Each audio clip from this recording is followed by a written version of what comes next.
देव नाम का एक लड़का था जिसकी शादी अरेंज मैरिज के तौर पर सिलोनी से हुआ था। दोनों शादी के पहले एक दूसरे को नहीं जानते थे। शादी के बाद दोनों एक दूसरे को पहचानने लगे और समझने लगे। देव को लग रहा था उसको एक बेहतरीन पत्नी मिली है। अभी दोनों की नई नई शादी हुई थी, इसीलिए दोनों एक दूसरे को अच्छी तरह समय देते थे और दोनों एक दूसरे के काम में हाथ बटाया करते थे। पति पत्नी दोनों में खूब ज़्यादा प्यार होने लगा। अब पत्नी पति को पूरी तरह समझ चुकी थी। देव को कब क्या चाहिए उसके कहने के पहले वो हाजिर कर देती थी। एक दिन देव अपने दोस्त सूरज को अपने घर दावत पर बुलाया। दोनों का प्यार देखकर सूरज बोल उठा, तुम तो अरेंज मैरिज की है, फिर तुम्हारी पत्नी बहुत खूबसूरत भी है, तुम्हारा बहुत ज़्यादा ख्याल रखती है, तुम बहुत ज़्यादा खुशकिस्मत हो। एक दिन देव अपनी पत्नी से कहता है, तुम जाकर तैयार हो जाओ, हम कहीं घूमने चलते हैं। ये सुनकर सलोनी खुश होती है और दोनों कार में बैठकर घूमने के लिए निकलते हैं।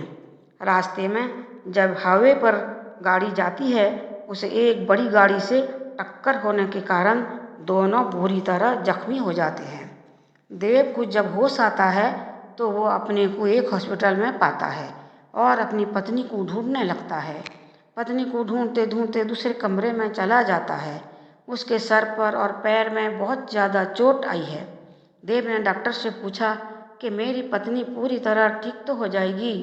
तभी डॉक्टर कहता है, तुम्हारी पत्नी के पैर के नसों में ज़्यादा खून निकलने के कारण पैर को काटना पड़ा, वो चल नहीं सकती। इतना सुनते ही सलोनी की आंखों में आंसू आ गए और कहती है, मैं आपके ऊपर बोझ बन गई हूँ। तब देव कहता है, कोई बात नहीं, इतने दिनों से तुमने मेरा ख्याल रखा, अब मेरा फर्ज बनता है कि मैं भी तुम्हारा ख्याल रखूँ। अब दोनों साथ मिलकर घर की तरफ रवाना हो गए। देव दिन भर अपना काम करता, घर में अपनी पत्नी की मदद भी करता। इसी तरह एक दिन सूरज, देव का दोस्त, उसके घर आया और कहता है, तुम तो ऑफिस के काम के साथ घर का काम भी करने लगे हो, अच्छे बिजनेसमैन हो तुम, अपनी ज़िंदगी क्यों बर्बाद कर रहे हो, तुम अपनी दूसरी शादी कर लो। उसके बाद देव कहता है, मेरी पत्नी से बढ़कर मेरी ज़िंदगी में कुछ भी नहीं, मैं उसकी देखभाल हमेशा करूँगा क्योंकि वो मुझसे हमेशा प्यार करती है। तुमने तो एक बार कहा था तुम्हारी पत्नी बहुत अच्छी है और तुम बहुत खुशकिस्मत हो। इतना सुनते ही उसकी पत्नी भगवान से प्रार्थना करती है, कहती है, भगवान आप मुझे इतना अच्छा पति दिया है, मैं इसका शुक्र कैसे अदा करूं। दोनों पति पत्नी आज भी एक दूसरे से उतना ही प्यार करते हैं जितना शादी के बाद करते थे।